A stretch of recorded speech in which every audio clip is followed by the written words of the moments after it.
Segunda Timóteo, capítulo 4 e versículo 20, diz assim: Erasto ficou em Corinto, e deixei Trófimo doente em Mileto. Esta segunda carta a Timóteo foi escrita pelo apóstolo São Paulo. E nós temos no próprio texto de 2 Timóteo uma demonstração de que Paulo é o autor desta carta. Isso está lá em 2 Timóteo, capítulo 1, versículo 1, que diz assim: Paulo, apóstolo de Jesus Cristo, pela vontade de Deus, segundo a promessa da vida que está em Cristo. Então, quem escreveu essa carta foi o apóstolo São Paulo. Esta carta foi escrita por volta do ano 64 até 68 depois de Cristo. É a chamada última carta do apóstolo São Paulo. Ela encerra uma série de 13 cartas paulinas ou de 14 cartas paulinas. É a última carta de Paulo. É a chamada carta da despedida. Se alguém entende que Paulo morreu em 64, então essa carta foi escrita em 64. E se alguém, a meu exemplo, entende que Paulo faleceu em 68, então essa carta é de 68. Essa carta ela foi escrita e tem como destinatário o Timóteo, que era pastor na cidade de Éfeso, e era pupilo e discípulo de Paulo, tanto na fé quanto no ministério. E Paulo colocou então Timóteo para comandar a igreja de Éfeso, e é interessante que nesse período aqui, a igreja de Éfeso exercia como se fosse uma liderança mundial nas igrejas cristãs da época. Logo, o Timóteo era o pastor, presidente mundial das igrejas cristãs. Apesar de ser jovem, ele levava consigo as marcas do ministério de Paulo e dos ensinos de Paulo, e é para esse rapaz, que é pastor em Éfeso, que Paulo está escrevendo essa última carta. Isso está em 2 Timóteo, capítulo 1, versículo 2, que diz assim: A Timóteo, meu amado filho, graça, misericórdia e paz da parte de Deus Pai e da do Senhor Jesus Cristo, Senhor nosso. Esta carta também, ela tem como tema os conselhos do apóstolo São Paulo, chamados de conselhos pastorais ao jovem pastor. E depois que Paulo vai dar conselhos, Paulo vai fazer nesta carta a sua despedida. E por que Paulo está se despedindo? Por causa da iminência da sua morte. Paulo ele percebe, ele recebe de Deus uma palavra de que ele está despedindo dessa terra. Então ele resolve escrever para Timóteo a sua última carta, dando aconselhamentos pastorais de como Timóteo deveria se conduzir e de como Timóteo deveria conduzir a igreja. E depois de aconselhá-lo pastoralmente, Paulo faz ali a sua despedida na carta, dada a iminência da realidade da sua morte. Olha o que está em 2 Timóteo, capítulo 4, versículos 6 a 8, diz assim: Porque eu já estou sendo, dizia Paulo, oferecido por aspersão de sacrifício, e o tempo da minha partida está próximo. Eu combati o bom combate, eu acabei a carreira, eu guardei a fé. E agora, o que eu estou aguardando é a coroa de justiça que me aguarda, a qual o Senhor, justo juiz, me dará naquele dia. Mas não somente a mim, ele dará também a todos que amarem a sua vinda. Agora, depois que Paulo dá os conselhos sobre a sua partida, o apóstolo São Paulo também, ele vai falar a Timóteo sobre alguns assuntos que precisavam ser tratados. É mais ou menos o seguinte: Paulo ele fala dos conselhos pastorais, fala da sua despedida, e depois ele fala assim: Timóteo, tem alguns assuntos que estão pendentes e que você precisará tomar responsabilidade sobre estes assuntos. Você precisará tomar algumas atitudes quanto a estes assuntos. Paulo está aqui se comportando como se fosse um plantonista, depois de cumprir o seu plantão, passando o plantão para outro plantonista e dando aquele relatório de como as coisas estão e dando algumas orientações de como elas deveriam seguir. Paulo vai aqui falar a respeito de algumas situações que Timóteo deveria atuar, deveria olhar para elas, deveria percebê-las. E dentre as muitas coisas, chega no versículo de número 20, de 2 Timóteo capítulo 4, quando Paulo vai falar a respeito de Erasto, e ele vai dizer onde está o Erasto, porque naquela época não havia como você rastrear a pessoa pelo computador, não havia WhatsApp, não havia e-mail, não havia rede social, não havia o check-in do Facebook para descobrir onde o sujeito estava. Você precisava ter uma identificação, uma declaração aberta de onde ele estava. Então ele fala sobre o Erasto. Ele diz: olha, o Erasto, eu sei que faz tempo que ele não aparece, mas ele não está perdido não, ele está em Corinto. Depois você dá um jeito de encontrar com ele e tratar algumas coisas do ministério com ele. E aí ele fala desse último irmão aí, chamado Trófimo, e ele fala: Trófimo, ele está em Mileto. E a última vez que eu conversei com esse servo de Deus, chamado Trófimo, ele estava extremamente doente. Ele diz: eu deixei Trófimo doente em Mileto. Quando Paulo fala que deixou Trófimo doente em Mileto, Paulo está recordando-se de um fato, de um evento. E esse evento está registrado em Atos capítulo 20. E o que acontece em Atos capítulo 20? Em Atos 20, Paulo, ele se despede de todos os irmãos da região da Ásia Menor. Ele dá um abraço nos irmãos, chora no ombro dos irmãos e despede-se não só de Éfeso, mas ele se despede da Ásia Menor. Depois de Atos 20, Paulo nunca mais vai voltar na Ásia Menor. Foi a última vez que ele pisou na região da Ásia. Foi a última vez que ele pisou em Éfeso, em Mileto e em todas aquelas cidades no entorno da Ásia Menor. E aí ele diz que no dia da sua despedida, que está registrado em Atos 20, quando ele se afastou ou se despediu dos irmãos da Ásia Menor, a condição que ele havia deixado o irmão Trófimo era uma condição de doente. Ele estava enfermo, ele estava passando por uma enfermidade, um quadro de saúde não favorável. E Paulo diz para Timóteo: olha, Timóteo, Erasto está em Corinto, se você quiser falar com ele, dê um jeito de fazer contato com ele em Corinto.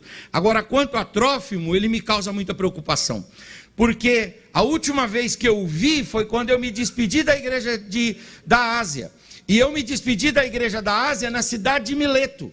E quando eu me despedi, a situação de Trófimo é que ele tinha uma enfermidade. Paulo não fala qual era a doença, Paulo não fala quais eram os sintomas, Paulo não fala também quais eram os possíveis desdobramentos daquela doença, mas Paulo sabe que ele havia deixado o irmão Trófimo doente em Mileto. Esse versículo, por menor que seja, ele nos ensina algumas lições.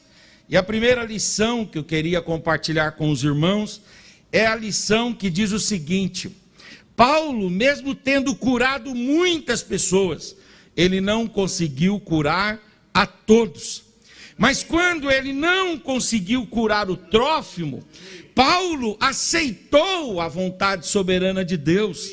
E Paulo não se tornou, por não ter conseguido curar o Trófimo, uma pessoa ressentida com Deus. É verdade que Paulo curou muitos doentes, sim ou não? Eu vou dizer aqui para os irmãos que é verdade. Por exemplo, em Atos 14, Paulo cura um paralítico na primeira viagem missionária. Ele estava pregando, o homem estava lá paralítico e Paulo viu que ele tinha fé suficiente para ser curado. Então Paulo vai e diz para ele: eu vejo que você tem fé para ser curado, quer ser curado? O homem diz: eu quero. Paulo diz: então levanta, fortaleça os seus joelhos e o Senhor vai curar você agora. E o homem se levantou e ele saiu andando no meio da multidão. Paulo experimentou o milagre de Deus curando aquele homem ali na região da Galácia na primeira viagem. Isso está em Atos de número 14. Paulo curou, por exemplo, em Atos, capítulo de número 19, versículos 11 e 12. E lá, no capítulo 19, versículos 11 e 12, os versículos ali dizem que Paulo curou tanto, com tanto poder, com tanta abastança, Paulo curou de forma tão abundante, que o lenço de Paulo e os aventais de Paulo, quando tocavam nas pessoas, as pessoas eram curadas, as pessoas eram libertas, as pessoas eram saradas. Deus usando Paulo de forma poderosa para curar pessoas, e o lenço dele curou pessoas, a capa que ele vestia curou pessoas. Quando nós vemos hoje, às vezes, Deus usando formas um pouco, não tão comuns para curar pessoas, às vezes a gente quer ignorar, mas aqui está um grande homem de Deus, uma grande autoridade de Deus, que é o apóstolo São Paulo, se utilizando de um meio não convencional para viver o milagre de Deus, porque o lenço de Paulo cura e a sua capa também cura. Deus cura através desses instrumentos. Por exemplo, em Atos capítulo de número 20, o apóstolo São Paulo não só vai curar, mas ele vai ressuscitar o Eutico. Os irmãos sabem que ele estava pregando, de repente o Eutico cai, quebra o pescoço, e aí ele cai morto lá na igreja. Paulo para o culto, dá um abraço naquele rapaz, e a Bíblia diz que o espírito de vida volta para o Eutico, e depois Paulo diz: pode colocar ele deitado. Ele dormiu um pouco, daqui a pouco ele levantou, estava sarado e restaurado. Deus usou Paulo para ressuscitar o Eutico. Paulo viveu essa experiência. É interessante, o homem que cura paralítico, o homem que até o lençol e o homem que até a capa curam, o homem que ressuscita mortos, ele lida com uma situação de um companheiro de ministério, de alguém que dá a vida, de alguém que ama a obra, de alguém que se entrega, que é o Trófimo. Paulo tem que lidar com a realidade de orar, e Deus não vai fazer, Deus não faz, e ele é obrigado, tempos depois, a dizer: a última vez que eu vi Trófimo, ele estava doente, apesar das minhas muitas orações, Deus não curou. O que é que Paulo nos ensina nesse texto? É que de fato Deus faz milagres, e eu creio que esta noite aqui é uma noite de abundantes milagres sobre nós. Deus cura mesmo, Deus levanta paralítico, Deus ressuscita mortos, Deus pode usar os meios mais impensados para realizar propósitos e cumprir desígnios extraordinários. Mas também é possível que cada um de nós aqui receba um não gigantesco de Deus. E se recebermos esse não de Deus, nós devemos calar o nosso coração, aquietar a nossa voz e continuar crendo na soberania absoluta, concreta e gloriosa de Deus. Aleluia, aleluia. Deus Deus é soberano quando cura e é soberano quando não cura. Deus é soberano quando abençoa da forma como achamos ser abençoados, e Deus é soberano quando não responde da forma como esperamos. O que nós devemos confiar é na soberania, no cuidado e no poder de Deus. A nossa vida está nas mãos de Deus, está nas mãos de Deus e está nas mãos de Deus. É interessante que Paulo vai aprender a respeitar a soberania de Deus. Mas mais do que isso, Paulo não vai se sentir, ou não tornar-se-á ressentido com Deus, porque Deus não fez o que ele queria. Tem pessoas que se ressentem de Deus quando Deus não faz o que quer e como quer e no tempo que quer. E se ressente da igreja, e se ressente da liderança da igreja, e aí coloca a culpa em tudo e em todos, e se afasta de Deus, se esfria na fé. Já foi falado aqui hoje que Deus nos abençoa mais intensamente quando percebe em nós que o nosso coração não está nas coisas que Ele nos dá, mas está nele mesmo, por Ele mesmo, pela glória dEle, pela suficiência dEle, pelo poder dEle. Ele é suficiente em si mesmo. E benditos são aqueles que se alegram em Deus, se satisfazem em Deus. Benditos são aqueles cuja esperança está em Deus. Benditos são aqueles cuja confiança está em Deus. Benditos são aqueles que, tendo a presença de Deus, têm tudo. Tem tudo e tem tudo. Glória ao nome do Senhor. Aleluia. Paulo não se ressente de Deus. Eu tenho uma pessoa na minha família que ela saiu do evangelho há muitos anos, porque ela estava com um filho enfermo e Deus recolheu o filho. E por causa desta esperança frustrada, ressentiu-se de Deus. Tornou-se inimigo de Deus. Tornou-se inimigo da igreja. Tornou-se inimigo da liderança da igreja. E se afastou de Deus. Por quê?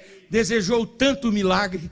E o milagre não veio na forma esperada, e aí o coração se petrificou para Deus. Mas Paulo não é assim, é por isso que ele é um gigante de Deus.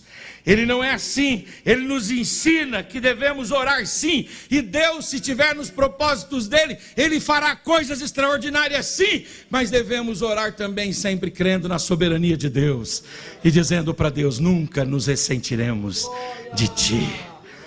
O Senhor está no controle de tudo, e a sua vontade será sempre bem recebida, a sua vontade será sempre bem recepcionada. E naquilo, Senhor, aleluia, que nós não conseguirmos lidar, aleluia, nos ajude através do teu Espírito, nos ajude através da sua palavra, e não deixe o nosso coração se petrificar para ti, não deixe o nosso coração te rejeitar, não deixe o nosso coração se ressentir de ti. A segunda lição que esse texto nos ensina é que Paulo, mesmo em sua hora derradeira, ele teve tempo de pensar nos outros, que também estavam em situações ruins de sofrimento. Isso mostra o amor de Paulo, e mostra também o quanto ele tinha disposição de imitar Cristo. O Senhor Jesus, quando estava na cruz, na sua hora mais vergonhosa, quando ele estava sendo vilipendiado, quando ele estava sendo moído, o Senhor Jesus, quando ele estava sendo massacrado, quando ele estava sendo pisoteado na cruz do Calvário, quando ele estava na hora mais dura da sua jornada, quando ele estava no momento do derramar do seu sangue, naquele momento que ele está passando a sua hora mais difícil na cruz, o Senhor Jesus, ele esquece da própria dor, e ele lembra-se da dor do outro, e ele cuida de pessoas, mesmo e apesar das suas próprias dores. É interessante porque em João 19, fala de Jesus cuidando de Maria, dando para Maria um filho para lhe consolar, dizendo para ela: mulher, Aí apontou para João, o apóstolo, e disse: aí está o teu filho. E ela foi consolada com a presença de João. E aí Jesus vai e cuida do João, olha para o João e diz: João, aí está a sua mãe. Porque o João era um carentão, o João era um indivíduo muito sensível, que reclinava a cabeça no peito de Jesus e com certeza seria o que mais sentiria o impacto da sua ausência física. Então Jesus vai e cuida do João. Mas Jesus não cuida apenas de Maria, apenas de João. Jesus cuida do ladrão arrependido. Ele olha para o ladrão arrependido e ele cuida do ladrão arrependido. Ele está lá por causa do ladrão arrependido. Ele está lá por causa de todos os pecadores. Mas ele olha para ele e diz: hoje mesmo você estará comigo no paraíso. Hoje mesmo haverá salvação, redenção e perdão para a sua alma. E ali na cruz, na sua hora derradeira, o Senhor Jesus, ele vai cuidar da multidão. Que multidão? A multidão que trocou por Barrabás. A multidão que formou o túnel, o caminho da Via Crucis, e durante a caminhada ia falando impropérios contra Jesus. A multidão que o via crucificado e meneava a cabeça, desconfiando da sua messianidade, da sua divindade e de suas palavras. A multidão que tinha provocado o derramamento do seu próprio sangue. Naquela situação, mesmo muito doída, Jesus se lembra da multidão e ele diz: Pai, perdoa a todos, porque eles não sabem o que fazem. Aleluias. Quer dizer, o Senhor Jesus, na sua dor mais aguda, na sua hora mais cruenta, na sua dificuldade mais estreita, o Senhor Jesus, ele lembra dos outros, esquecendo da sua própria dor. É interessante que o Estevão também vai fazer as mesmas coisas. Quando o Estevão, em Atos 6 e 7, prega aquele sermão maravilhoso, e ele ganha as multidões, e aí então os judeus incitam alguns para se levantarem contra o Estevão e começam a apedrejá-lo. O Matthew Henry fala que começavam com pedras menores e depois terminavam com pedras maiores. Quando ele estava ali sendo apedrejado, quando ele ia receber a última pedrada, ele faz um clamor. E o seu clamor não é vingativo, o seu clamor não é reacionário, o seu clamor não é revanchista, o seu clamor não é cheio de ódio, o seu clamor não é cheio de justiça própria, o seu clamor é: Pai, perdoa, porque eles não sabem o que estão fazendo. Esclarece o Senhor com a tua palavra, esclarece-os com o teu espírito. Agora nós temos o apóstolo São Paulo, que é um imitador de Cristo, amando e copiando Jesus. O que ele faz? Ele está preso em Roma, condenado à morte. A guilhotina já está preparada. O Nero trata-o com sarcasmo. Os seus algozes lhe humilham. Ele está pronto a morrer. Mas aí ele se lembra e diz: Timóteo, eu sei que a minha dor é muito grande, mas a minha dor não faz esquecer a dor do meu irmão.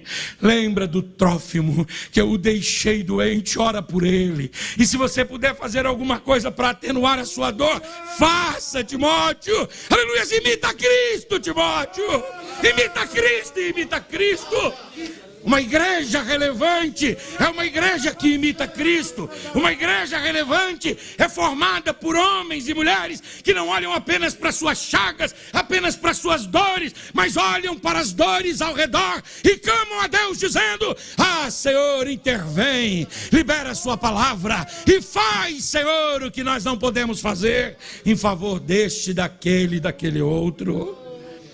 É preciso deixar, aleluia, Deus tomar o nosso coração para cuidarmos dos outros, mesmo quando nós precisamos ser cuidados.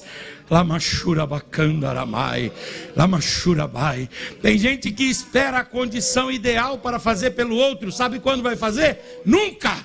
Porque não existe condição ideal. Nós sempre estaremos na carência de uma ou de outra coisa, na necessidade de uma ou de outra coisa. Ou nós tomamos a disposição agora de nos preocuparmos com aqueles que estão ao nosso redor, aleluia, ou nunca nos preocuparemos e imitamos a Cristo quando fazemos como Ele fez, nos esquecendo da nossa própria dor.